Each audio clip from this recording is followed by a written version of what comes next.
Hello दोस्तों, कैसे हैं आप लोग। आज मैं आपके लिए लेके आया हूँ प्रश्नावली 3.4। जैसा कि आप देख रहे होंगे स्क्रीन में।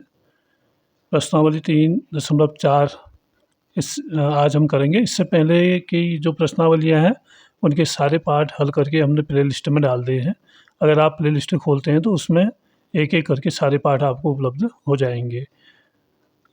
और आगे का जो ये है प्रश्नावली 3.4, तो इसको हम आज देखेंगे। दोस्तों नमस्कार, मैं हूँ सी एस जोशी और आप देख रहे हैं C S Joshi learning zone. C S Joshi learning zone में आज जो वीडियो लेसन है वह होगा प्रश्नावली 3.4 पर। तो आइए देखते हैं। सबसे पहले पहला सवाल है इसमें, बताइए कथन सत्य है या असत्य। इन कथनों को पढ़कर हमने ये बताना है कि ये कथन हमारा सत्य है या असत्य है। तो अब ये कैसे पता चलेगा, जब हमें इनकी पूरी जानकारी होगी। तो यहाँ पर पहला प्रश्न इसने दिया है, सभी आयत वर्ग होते हैं। यानी आयत आप जानते हैं जिसकी आमने सामने की भुजाएं बराबर होती हैं और चारों कोण समकोण होते हैं, उसको कहते हैं आयत। तो सभी आयत वर्ग होते हैं। यह पूछ रहा है कि यह कथन सत्य है या असत्य। तो दोस्तों सबसे पहले इन सारे प्रश्नों को जानने से पहले हमें, क्योंकि चतुर्भुज से संबंधित प्रश्न है, तो हमें चतुर्भुज के संबंध में थोड़ी जानकारी ले लेनी चाहिए। पहले हम चतुर्भुज का अध्ययन करते हैं कि चतुर्भुज क्या है। इससे पहले वाले पाठ में भी आपने इसको पढ़ा था। चतुर्भुज तीन तरह का होता है मुख्य रूप से। पहले समांतर चतुर्भुज, पतंग और समलंब चतुर्भुज, तीन तरह का होता है। तो इसको आप समझिए, जो समांतर चतुर्भुज है इसकी तीन किस्में और हैं। एक तो होता है वर्ग, वर्ग भी चतुर्भुज है।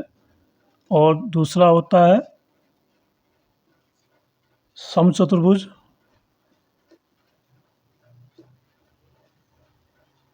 और तीसरा होता है आयत। ये तीन प्रकार का है। समांतर चतुर्भुज तीन प्रकार का है। इसके अलावा पतंग और समलंब दो ये हैं। यानी कुल तीन प्रकार का हुआ। और समांतर चतुर्भुज में वर्ग, समचतुर्भुज और आयत ये भी इसमें आते हैं। तो अब हम देखते हैं, इनको समझते हैं पहले। समांतर चतुर्भुज क्या है। जो ये वर्ग है, वर्ग आप जानते हैं इसकी चारों भुजाएं समान होती हैं, बराबर। आपको दिख रहा होगा। इसकी विशेषता ये है कि इसकी चारों भुजाएं बराबर होती हैं। जैसे ये भुजा अगर 5 सेंटीमीटर की है तो ये भी 5 की होगी, और ये 5 की है, ये भी 5 की होगी। यानी एक 5 की होगी तो चारों भुजाएं क्या होंगी, 5 सेंटीमीटर की होंगी। ये बराबर होती हैं। और दूसरी विशेषता ये है कि इसके चारों कोण ये जो है ये भी बराबर होते हैं, 90 डिग्री के होते हैं, 90 अंश वर्ग बनते हैं। और इसकी विशेषता एक और है, वो ये है कि इसके जो विकर्ण हैं तो ये एक दूसरे को समद्विभाजित करते हैं और 90 डिग्री का कोण बनाते हैं। ये जो कोण यहाँ पर बनेगा ये 90 अंश का बनेगा। ये भी 90 अंश का होगा, ये भी 90 का होगा और ये भी 90 का होगा। समद्विभाजित तो करते ही हैं, लेकिन ठीक 90 अंश पर काटते भी हैं। तो ये है वर्ग की विशेषताएं। यानी चतुर्भुज के अंदर जितनी विशेषताएं होती हैं वो सब वर्ग में सबसे अधिक पाई जाती हैं। और इसके अलावा चारों कोण इसके समकोण होते हैं। चारों कोण क्या होते हैं ये मैंने आपको बता दिया था, चारों कोण इसके समकोण होते हैं। तो ये इसकी विशेषता है। चारों भुजाएं बराबर होती हैं, चारों कोण समकोण होते हैं, और ये जो विकर्ण है एक दूसरे को 90 डिग्री पर काटते हैं और एक दूसरे को समद्विभाजित करते हैं। ये तो है वर्ग। इसको आपने ध्यान रखना है कि वर्ग की विशेषताएं क्या क्या हैं। अब इसके बाद है समचतुर्भुज। तो समचतुर्भुज हम देखते हैं एक चित्र बना के। ये है समचतुर्भुज, ए बी सी और डी। ये एक समचतुर्भुज है। अब वर्ग और इसमें एक दो अंतर है। अंतर क्या है, जैसे आपने देखा वर्ग के चारों कोण क्या थे, बराबर थे, यानी 90 डिग्री के कोण थे चारों। लेकिन इसमें ये अंतर है कि ये जो कोण होते हैं ये बराबर नहीं होते, और विकर्ण जो हैं वो एक दूसरे को समद्विभाजित करते हैं। ये एक दूसरे को बराबरी में काटते तो हैं, लेकिन 90 डिग्री का कोण नहीं बनाते हैं। यहाँ पर जैसे आप देख रहे थे 90 डिग्री पर काटता था वर्ग का विकर्ण, लेकिन इसके विकर्ण जो है समद्विभाजित तो करते हैं बराबर। ये 5 सेंटीमीटर होगा तो ये भी 5 का होगा, ये दूरी के अनुसार होगा। ये 4 सेंटीमीटर है तो ये भी 4 सेंटीमीटर होगा, समद्विभाजित करते हैं, लेकिन ठीक 90 डिग्री पर एक दूसरे को नहीं काटते। यह वर्ग और समांतर समचतुर्भुज में अंतर है। इसके बाद हम देखते हैं आयत। आयत की आप जानते हैं इसकी दो भुजाएं आपस में बराबर होती हैं, यानी आमने सामने की भुजाएं आपस में बराबर होती हैं। तो ये जो आयत है और वर्ग है, वर्ग में तो सारी विशेषताएं होती हैं, लेकिन आयत के जो कोण है ये भी एक दूसरे को बराबरी पर, आयत के जो कोण है ये 90 डिग्री के होते हैं, चारों कोण समकोण होते हैं इसके, और इसके जो और आमने सामने की भुजाएं बराबर होते हैं। ये भुजा बराबर ये भुजा होगी, ये भुजा बराबर ये भुजा होगी। भुजाएं आमने सामने की बराबर हुई और कोण चारों समकोण हुए, के जो विकर्ण है वो एक दूसरे को समद्विभाजित करते हैं, लेकिन 90 डिग्री पर नहीं काटते एक दूसरे को। तो ये इसमें कमी है वर्ग की अपेक्षा, वर्ग से अगर तुलना करते हैं। तो अब आप समझ गए होंगे वर्ग में सबसे अधिक विशेषताएं हैं, समचतुर्भुज में उससे कम विशेषताएं, आयत में उससे कम विशेषताएं हैं। इस तरह से 3 तरह का यह समांतर चतुर्भुज है। ये तीनों श्रेणियाँ समांतर चतुर्भुज की हैं। इसके बाद आता है पतंग, और पतंग जैसा कि इसके नाम से स्पष्ट है ये भी समचतुर्भुज है। अब इसकी विशेषताएं क्या है? इसकी ये भुजाएं, ये आसन्न भुजाएं बराबर होती हैं, ये भुजाएं और ये भुजाएं बराबर होती हैं, और ये समकोण नहीं होते हैं, और इसके विकर्ण जो है एक दूसरे को समकोण पर काटते हैं। ये 90 डिग्री पर काटता है। तो ये है पतंग, पतंग की विशेषता। उसके बाद आया समलंब चतुर्भुज। अब समलंब चतुर्भुज जो है, समलंब चतुर्भुज जैसे ये है,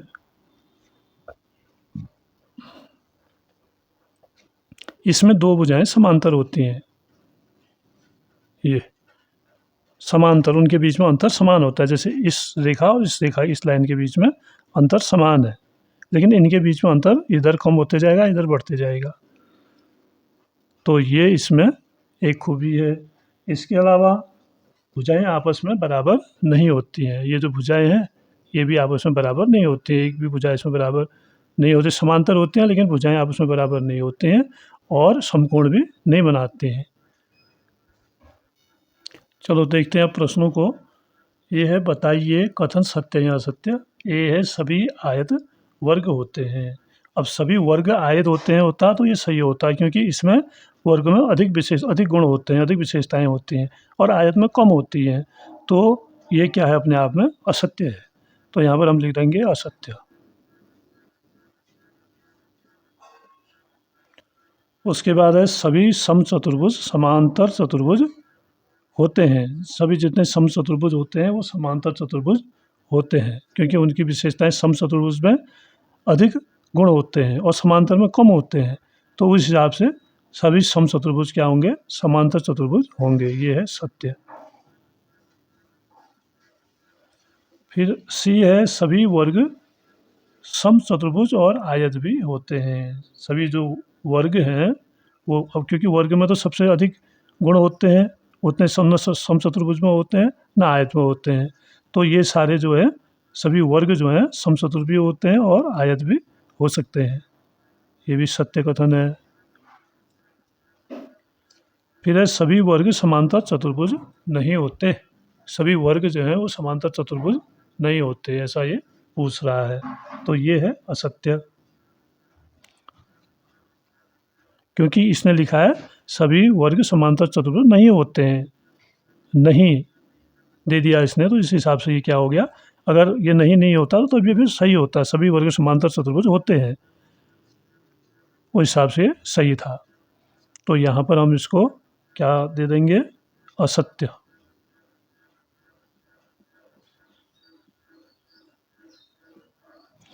फिर है सभी पतंगें समचतुर्भुज होती हैं। सभी पतंगें समचतुर्भुज होती हैं, ये भी असत्य है।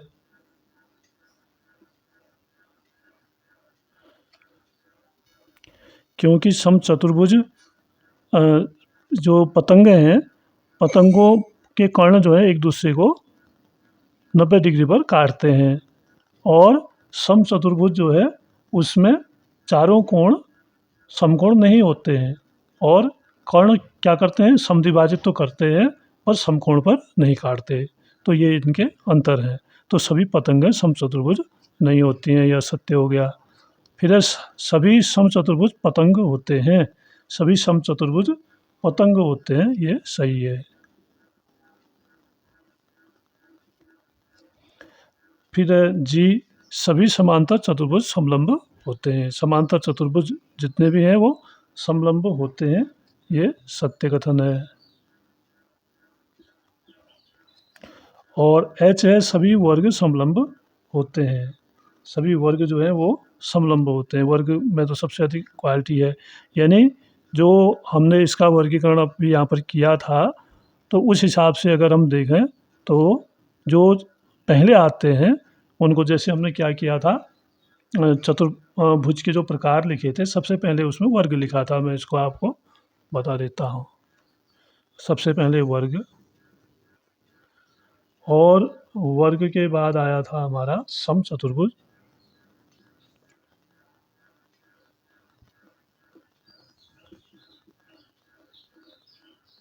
इसके बाद आया था आयत, फिर पतंग, और अंत में था समलंब चतुर्भुज।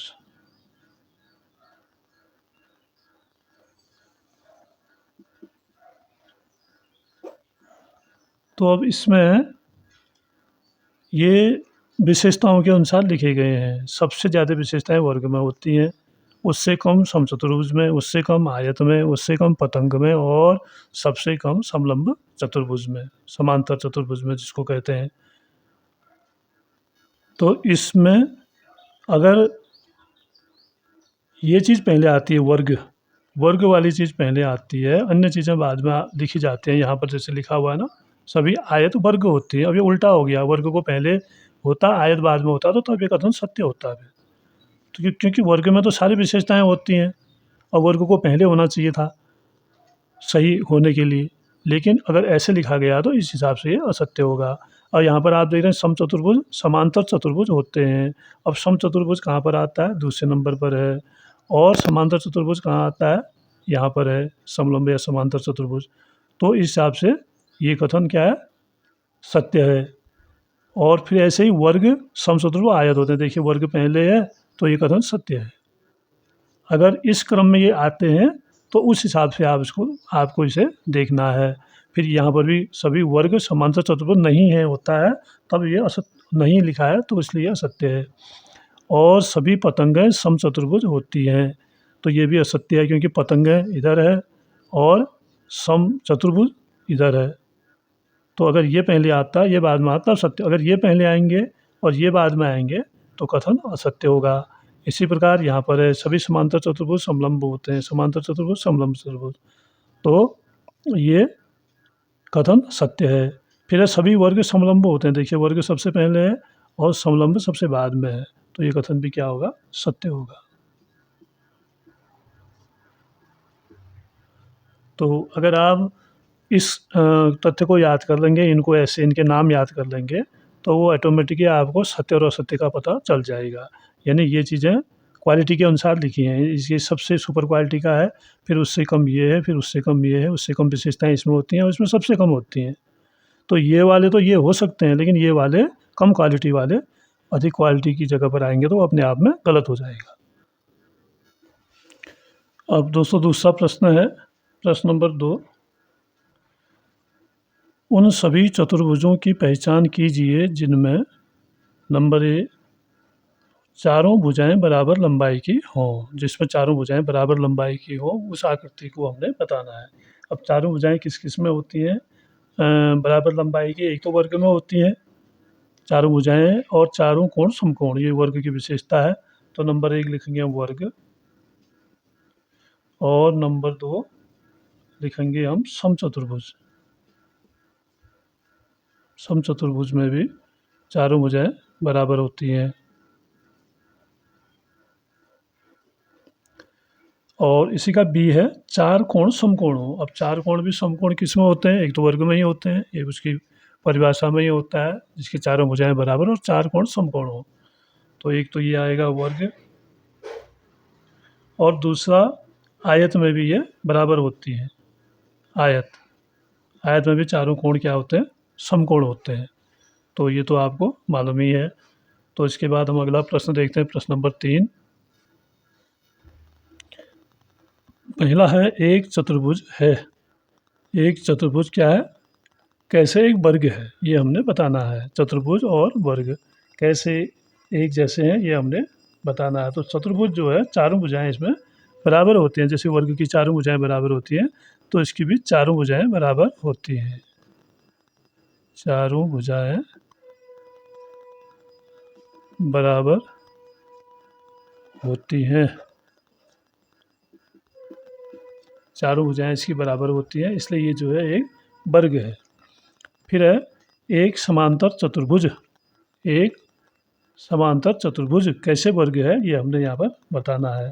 तो समांतर चतुर्भुज की चारों भुजाएं, समांतर चतुर्भुज आमने सामने की भुजाएं समांतर होती हैं। और समांतर चतुर्भुज का मतलब वही है कि इसके आमने सामने की भुजाएं बराबर होती हैं, और वर्ग की भी आमने सामने की भुजाएं बराबर होती हैं। तो इसमें हम लिख देंगे आमने सामने की भुजा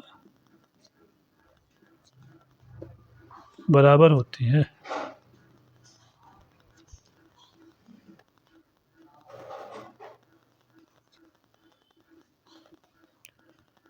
इसलिए ये जो है एक वर्ग की तरह है। और फिर है तीसरा एक समचतुर्भुज है।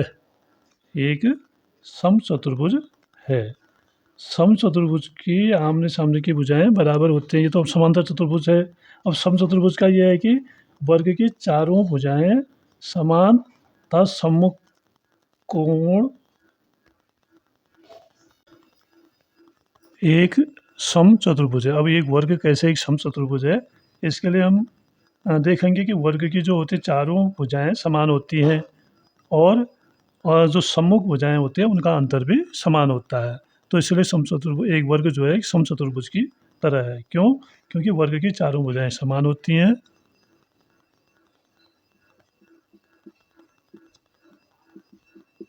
चारों भुजाएं समान तथा सम्मुख जो भुजाएं होते हैं वो समानांतर होती हैं।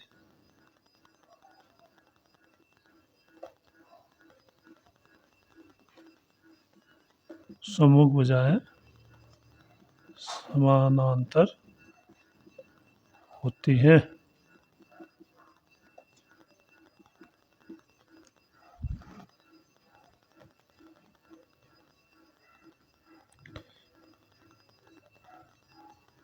और इसके बाद हम देखेंगे अगला एक आयत है। अब हमने क्या बताना है? बताइए कैसे एक वर्ग एक आयत है, यानी वर्ग और आयत की विशेषताएं एक जैसी कौन कौन सी हैं, ये हमने बताना है।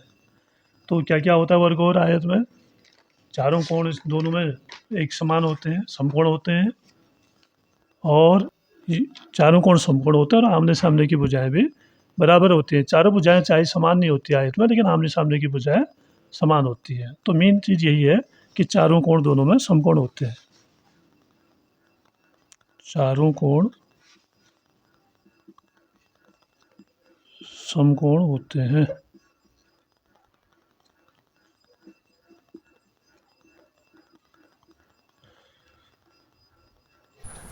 तो दोस्तों आज के प्रश्न हम यहीं तक लेंगे, और आगे का हम अगले वीडियो लेसन में हल करेंगे। आपको अगर वीडियो आज की अच्छी लगी हो तो आप इसको लाइक करिएगा, अपने दोस्तों में शेयर भी अवश्य करिएगा। और चैनल तो आपने अगर सब्सक्राइब नहीं किया है तो उसको भी सब्सक्राइब कर लें, और प्ले लिस्ट में अवश्य जाएँ। प्ले लिस्ट में आपको सारे वीडियो मिल जाएंगे। धन्यवाद।